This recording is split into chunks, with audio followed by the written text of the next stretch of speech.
From 12 News, this is Newsmakers.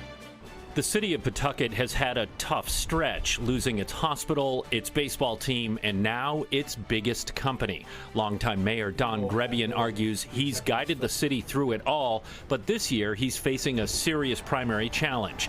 Will voters be open to a change? Our guest on the first half of Newsmakers, candidate for Pawtucket Mayor Adam Greenman. Then, out of 113 lawmakers on Smith Hill, only one is an independent. What's the case for bucking both political parties? We'll ask our guest on the second half, Woonsocket State Rep Jon Brien. Welcome to Newsmakers. I'm Tim White, alongside 12 News Politics editor Ted Nesi, and we welcome to the first half of the program Adam Greenman. Adam, you've been on the show a few times, so just to reinforce to our viewers, you're not here in your in your previous role. President and CEO of the Jewish Alliance of Greater Rhode Island, but as a political candidate. Absolutely. Candidate for mayor of Pawtucket.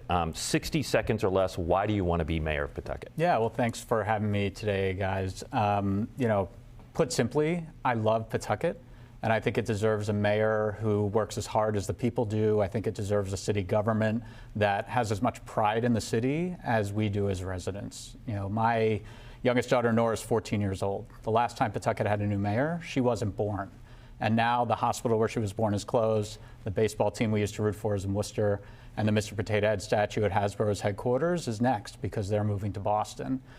We've lost so much over the last 16 years, and I think we need a change. I think we need new leadership. I've spent my career in the nonprofit sector working on the issues that the people of Pawtucket tell me that they care about: education, housing, affordability, building community, and I want to take everything I've learned and put it to work on behalf of the people of Pawtucket. You have leaned into the woes that Pawtucket has been facing, starting, with McCoy Stadium and the Paw Sox leaving on up, and specifically in your campaign ad, you blame the quote same old leadership, i.e., Mayor Don Grebien, including the departure of Hasbro, as you just said. Yeah. So are you saying if you were mayor of Pawtucket, the toy giant wouldn't have left?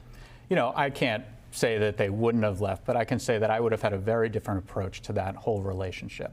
And I think it starts with actually having a relationship. I've been very lucky in my career in the nonprofit sector to get to work with some incredible folks who are connected to Hasbro. I was friendly with the late Alan Hassenfeld.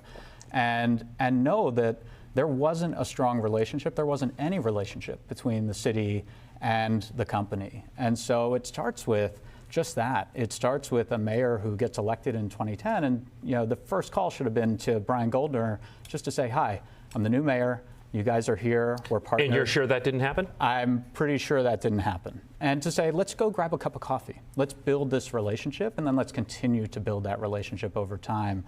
I think that what we need, or what I would have done differently, is build that relationship, continue to have those conversations, and I think more importantly, Hasbro sort of forecasted they would be leaving for about a year.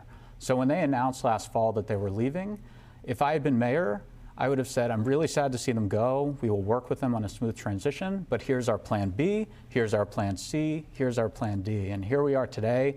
I live 2 blocks from Hasbro. We go to that Mr. Potato Head statue. That's where we measure the kids' height every year. We take a picture with Mr. Potato Head.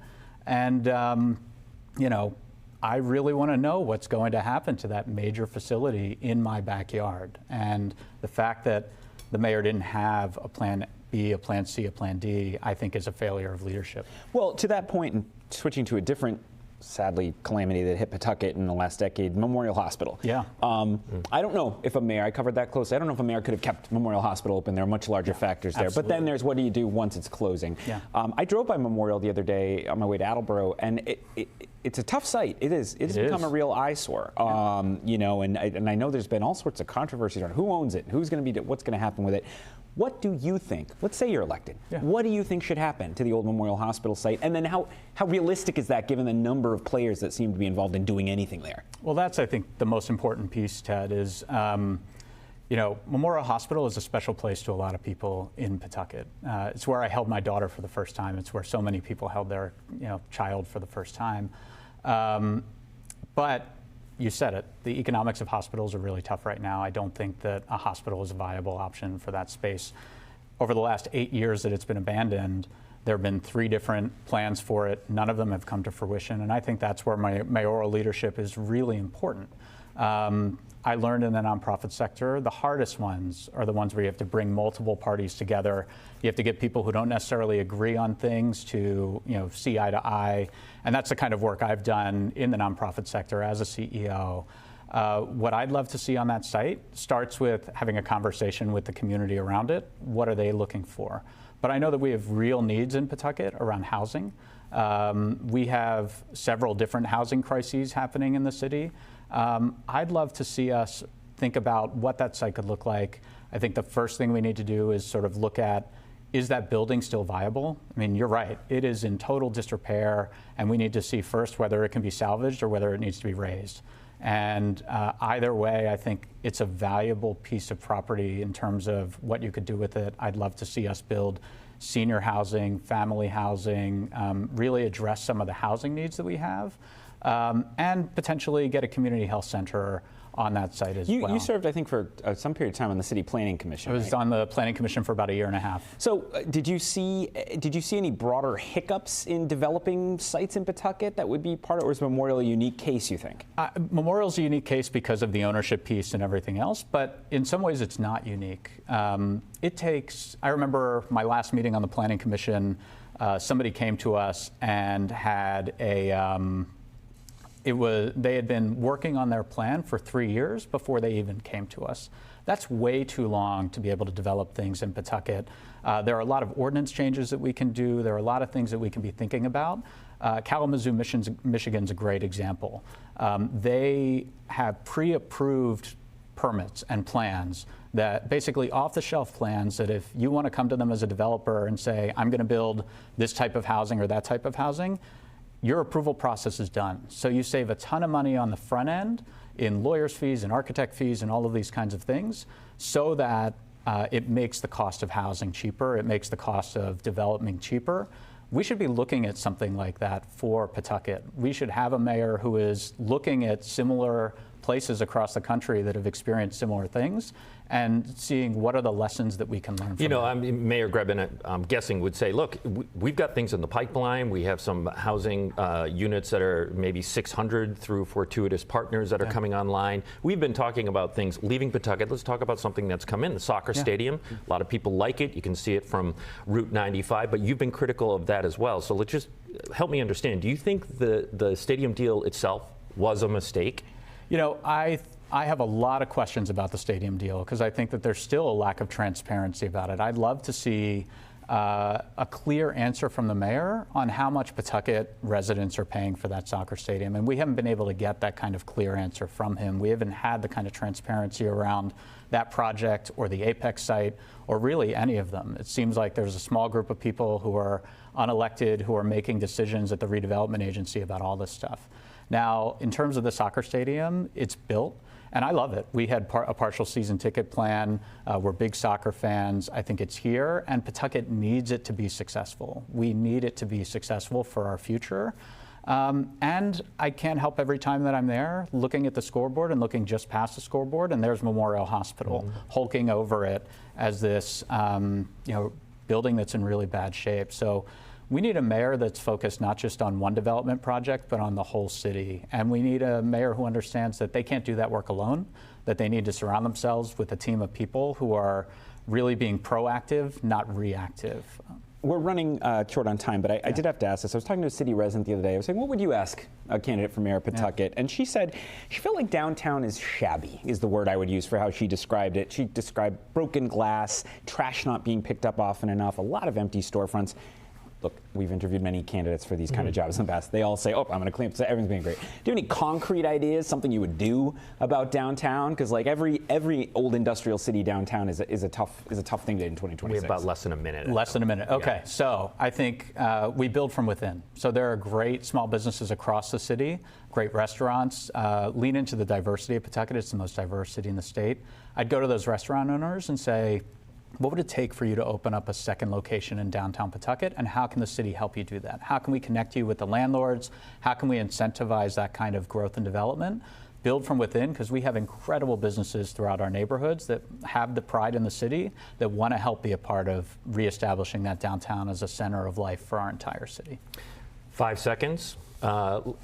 What's your favorite restaurant in Pawtucket? Oh, there are too many to mention. Rasoy, Mavens, Rhodey Hen, Sullivan's Public House. You are a political candidate for sure. Adam Greenman, Democratic candidate for Pawtucket Mayor. Thanks so much for joining. Thanks, Tim. Thanks, A Tim. reminder, the primary is September 8th. When we come back, the lonely independent on Smith Hill, State Rep Jon Brien, joins us on Newsmakers. Welcome back to Newsmakers. I'm Tim White. This is Ted Nesi, and we welcome on the second half of the program State Representative Jon Brien. He's an independent from Woonsocket. Rep, we're going to get into the issues, but I do want to start with a political question, because a lot of people at home might not know you and your background, and I think it's interesting. You're the sole independent up at the State House. You were I would describe as a conservative Democrat prior to that. Now you're a conservative independent. Why not just take the leap and be a Republican? No thanks. I am happy where I am. Being an independent is incredibly liberating at the State House, I will tell you. Look, every time I get to the State House and my key card actually works, I'm amazed that they let me in the building. It's a humbling experience. It really is. But not being hamstrung by the party line Democrats who have to vote a certain way or can't say what they're really thinking, that's not for me, because that's never been who I am. And as far as joining the Republican Party, I think the Republican Party on the statewide level is a mess, and I'm not interested in that. I like being who I am, and that's me. You know what you're going to get. My word is good. I'm honest. I say it like it is. If your bill is good and you're a Democrat, I'm going to vote for it, and if it's bad, I'm going to talk against it. And the same goes for the Republicans. And the best compliment I've ever gotten is that a couple of Democrat members came to me and said, "Jon, we love you because you say it like it is, and you say the things that we all are thinking but are unable to say." And that's a compliment. It's kind of believable to me, knowing some of the folks up there. I was looking at election results, and it's really remarkable the shift in Woonsocket. We've written about this at election time in the last couple of years. 2012, Barack Obama wins the city 2-1. He got 65% of the vote. 2024, Donald Trump wins the city with just a shade under 50%. Very close race. You know, it's not like Obama was a conservative Democrat by any means. What do you think explains that fairly rapid shift? And that's only in 12 years. I also want to make the point that Gary Leonard won Woonsocket when it comes to the special election. Yep. Yeah, and in the two cities and towns, I represent a very small piece of North Smithfield as well. Same result. And so it goes to show that the Northern Rhode Island and the sectors that I'm representing are clear thinking, first of all, and second of all, I think that Woonsocket has been and is historically a blue-collar town, is made up of people who are really no nonsense and don't seem to. Woonsocket always bucks the trend, and you guys know that more than anything. You've been around long enough to see how Woonsocket rolls. But we've got a strong Latino community, which has shifted the electorate in Woonsocket, and many of them vote conservatively. Many of them do not agree with a lot of the progressive left politics. So you've seen it on the ground, because we hear about that all over the country. You've seen it in your state. Absolutely. There's no question. There's a whole sector of people in the district who don't like illegal immigration, don't like the social politics of the transgender issues or any of that stuff. They are religious, conservative individuals who have traditional values, and that's how they vote, and it's really a remarkable thing. You co-sponsored a bill allowing Woonsocket to exceed its standard 4% tax levy cap, raising it to, I think, 5.5%. Woonsocket has some folks that have fallen on hard times financially. How do you defend that to your constituents? It's not something I wanted to do. It was voted on by the city council. They needed it. They wanted it. That was something. And I'll mention this. There was a problem in the past with the previous administration, that there was overinflated commercial values that now, over 3 years, $5.5 million in abatements have been settled or paid. That has put a huge strain on the budget. So even this year, they have to write a check for $1.6 million before they hit any other expenses. So I didn't want to do it. I can't stand taxation issues. When it comes to taxation, that I fought against a 3-cent surcharge years ago on all your cell phones, and it wasn't the 3 cents. It was just that was the floor, not the ceiling. The point is that I didn't want to do it. But when the city council, the way the governance is, when the city council says, we voted on it, we want this, you kind of have to do it. Now, Woonsocket, unfortunately, though, as Superior Court Judge Jeffrey Lanphier once said, Woonsocket is the victim of making all its own problems. It really is. And so we have had very questionable choices in leadership throughout the year. I think the city is on its way to better, more steady leadership now, especially with the city council that's constructed. Well, let me jump in there, John, because you know, I was taken aback recently. My colleague Eli Sherman reported the city's audit for the financial year that ended in mid-2024 still isn't done. That's highly unusual to be more than a year out. And I know many critics of the former mayor, Baldelli Hunt, who resigned, cite that. And yet, as we get further and further away from her being in the job, it becomes more alarming that the new regime also can't seem to get its arms around the city finances. What do you make of that? I do think that's an issue. I think it has been an issue a long time. Look, the financial audits are nothing new in Woonsocket. When I was on the city council from 2016 to 2020, when I disaffiliated and became an independent back then, that was an issue. We fought for years just to get timely audit information or any information from the administration back then. That has gotten better. The communication has gotten better. The collaboration with city leaders and especially the city council and the mayor's administration has gotten better. But yeah, they got to catch up. They got to get it going. But there's been a bit of a turnstile of city workers in City Hall, and I think and I hope that the financial department finally is getting its act together. All right, we're going to take a break here on Newsmakers. When we come back, we're going to talk about a controversial carpet up at the State House. Stay with us. You're watching Newsmakers. Welcome back to Newsmakers. I'm Tim White, 12 News Politics editor. Ted Nesi, our guest, is State Rep Jon Brien. He's an independent from Woonsocket. Rep, a Target 12 report found that a new $70,000 carpet in the stateroom of the State House was custom made, but it had the wrong state seal put into it. In fact, two incorrect state seals. They have to be cut out and replaced in the whole thing. What was your reaction to this story? Someone's not doing their homework, and someone's got to, lose their job on this one. This is like a waste of money. This is just a full Rhode Island. Like this, honestly, who's paying attention? Make no mistake. I don't have a problem with the rug. Like I voted against the idea of getting rid of Providence Plantations because it had nothing to do with what they tried to make it with, and that was all caught up in the whole drama of 2020.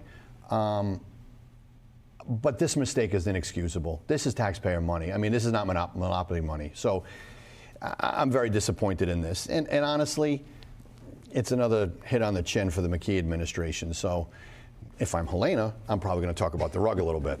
Well, and I try to, we of course as reporters try to be fair-minded, but you have this, a couple of things have popped up lately. The rug story, the W-2s and the umbrella company story. People I got one of those. You got one of the umbrella. Yeah. Okay, you got the errant W-2s.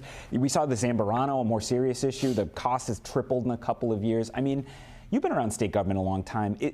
Is there a fundamental competence problem across state government? And I don't know how you fix that.